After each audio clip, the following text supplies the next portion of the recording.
they would lose territory in the peace deal. Yep. So not until they had less territory than the peace deal would give them did they sign. So, you know, and even there was, remember there was in Bosnia, there were lots of ultimatums sent to Milosevic through the international community, ultimatums for this and ultimatums for that.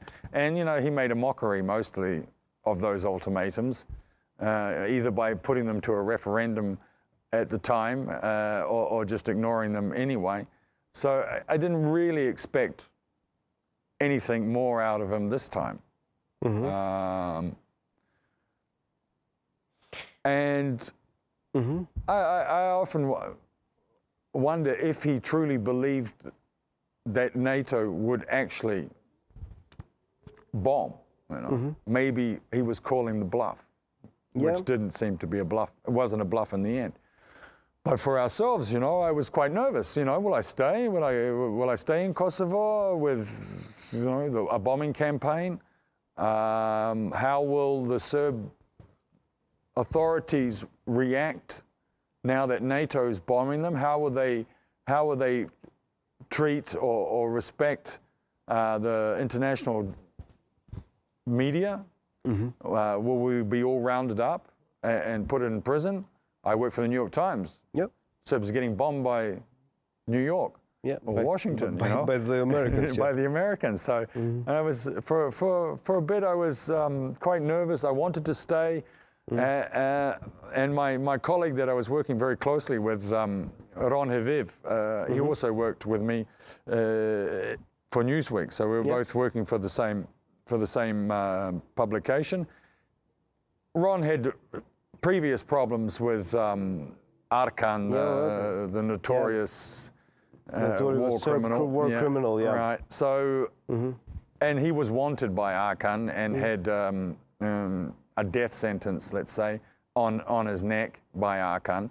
There is a famous photo that he has made, and the photo from Bijeljina. From Bijeljina. The iconic ethnic Arkan cleansing. soldier kicking a Bosnian victim. Yes. Yeah.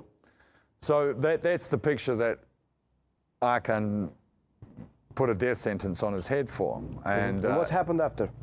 Well, he actually, Arkan said on state television that he looks forward to the moment that he can drink the photographer's blood. You know, he was extremely angry about this photograph and felt used by Ron because Ron had sort of sneaked, sort of tricked him into letting him work with Arkan soldiers, and then managed to hide this film and get it out of Serbia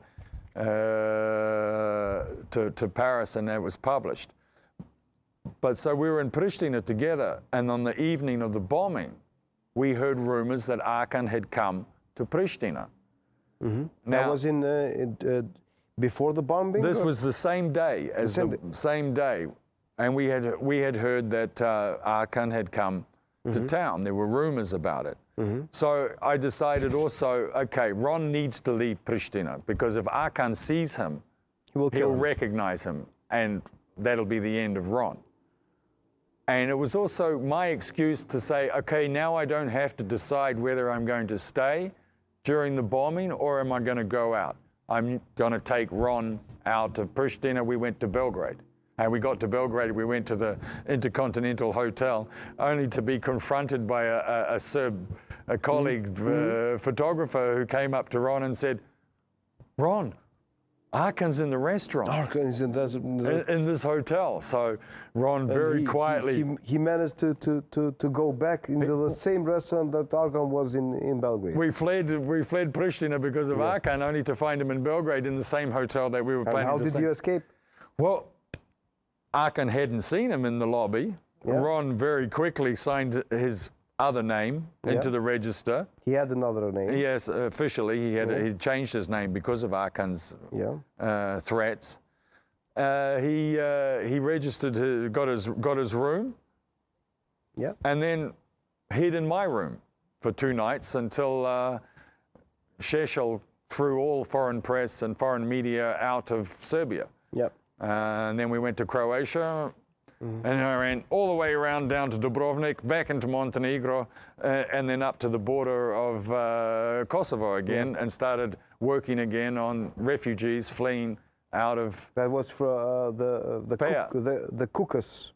No, that was the first in Montenegro. Oh, okay. From The other border, yeah. Yeah, first we worked up there. And Kosovo. And ironically, that is the same hotel that Arkan got killed. Yeah, Intercontinental.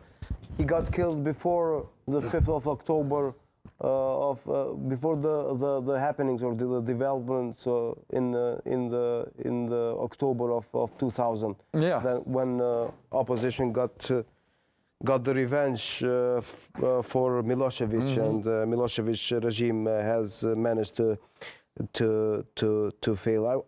Before going to the crisis of the humanitarian crisis in Kukas and also in Macedonia, I wanted to ask you, because you are a professional and you have managed to take photos for 7 or 8 years during the Croatia war, Bosnia, and also Kosovo. I wanted to ask you something personal. How did you manage to settle the emotions, and have you managed to be completely professional, or maybe in some cases to help people? Civilians here in Kosovo, and also always, if I'm the only one around that can help, that's what I do first. Yeah. Okay, that's part of being human. First job is to help. But my job in the war zone is to record. There are other people who have jobs for humanitarian crisis. They're professionally trained. They have the logistics for that. That's not my job. If somebody needs help in front of me and there's nobody else to do it,